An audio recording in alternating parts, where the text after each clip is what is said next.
बिथां गाम्बारु मोसाहारिया 70 कौटि रां दा अब्ला जोङो साननो गोनां जादों आरो बिथांनि बुंनाय बा बेयाव जोङो प्रुफखौ मोननाय दा बेखौसो जोङो दिनै मिन्थिगौ जे दा बिथाङा सैथो ना गुबुना सैथो नाथाय बिथाङा बेखौनो नंखाय आंखौ माने राजखान्थिनि लोबालोबजों आंखौ नारसिननायजों आंखौ होखारदों दा बेबायदि बाथ्राफोरखौ बिथाङा बुंबाय थादों नाथाय जोंनि आखायाव दिनै प्रुफआ जोङो प्रुफखौ लानानैसो बुंनो सानदों गिबियावनो सोनाब सानजारि दख'रा खौसेथि बर' सुबुं आफादनि जानानै खौरां बिजोंनि दिनैहाय बेवहाय नुजाथिफैनो हानाय खौरां बिजोंखौ गिबियावनो खुलुमग्रोनाय बावहरनाय थाबाय। दिनै सोनाब सानजारि दख'रा खौसेथि बर' सुबुं आफाद लोगोसेयैनो सानजा सानजारि दख'रा खौसेथि बर' सुबुं आफादनि जानानै प्रेस मिट होनो सानदों। दा बे प्रेस मिटनि होनायनि थांखियानो जाहैबाय दा जोङो निउस मिडियायावहाय गोबां बाथ्राफोर खोनाबाय दङ आरो जोंनि गोदानै दाजानाय UBPF मुंनि आफादा जोंनि जिल्लानि UBPनि माखासे बुंथिनायफोरखौ लानानै बिथांमोना प्रेस मिट होफिनलायनाय जादों। नाथाय सैथोखौ जोङो दिनैहाय बे दिनैनि प्रेस मिटनि गेजेरजों बुंनो सानदों।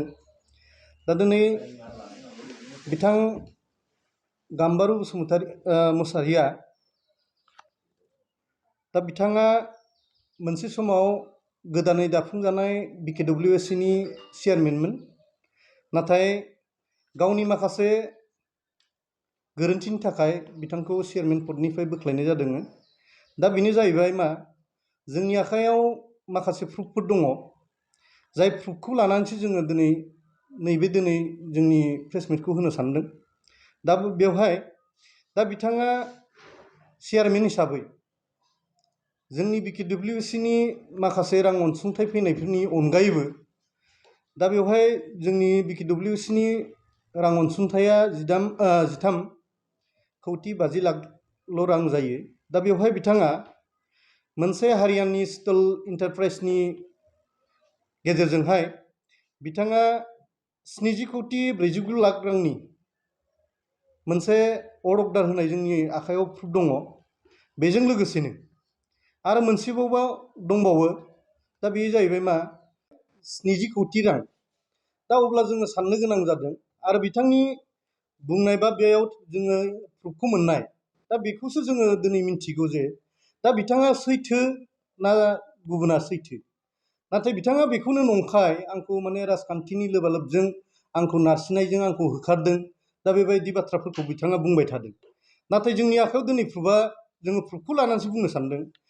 जुदिहाय दिनैनि बे फोरमान बिलाइ थानायफोरा नंखायब्ला बिथां गाम्बारु मोसाहारिया स्पेसियेल CM भिजिलेन्सजों मानो सिग्रोम जादों भिजिलेन्स हाबजाखो दा बेखौ नंखायब्लाथ' बे फोरमाना नंखायबा बिथांनि न'आव CM भिजिलेन्स थांनाय नङामोन, बिथांखौ सिग्रोमनाय नङामोन। दा बेखौबो जुदि सैथो होननानै जुदि साननायब्ला गासिबो रायजोफोरा नै फोरमान बिलाइया जोंनि आखायाव दङ, नोंथांमोना जोंनिफ्राय लांनानै बे फोरमान बिलाइखौ नायनो हागोन। लोगोसे जोंनि जिल्लानि सिङाव थानाय मोनफ्रोमबो ओनसोलनि सिङाव थानाय लाइमोन सेंग्राफोरखौ बा रायजो राजा बिथांमोनखौ जों खावलायगोन जाहाथे बिथांमोननि UBPF आफाद दानायनि गुदि बिजौखौ मोनथियागारा बिथांमोनजों बिथांमोननि इयुननि साननाया मा बेखौ मोनथियागारा जाहाथे दा हेफाजाब हो बिथांमोनखौ बेखौ जों खावलायनाय थागोन।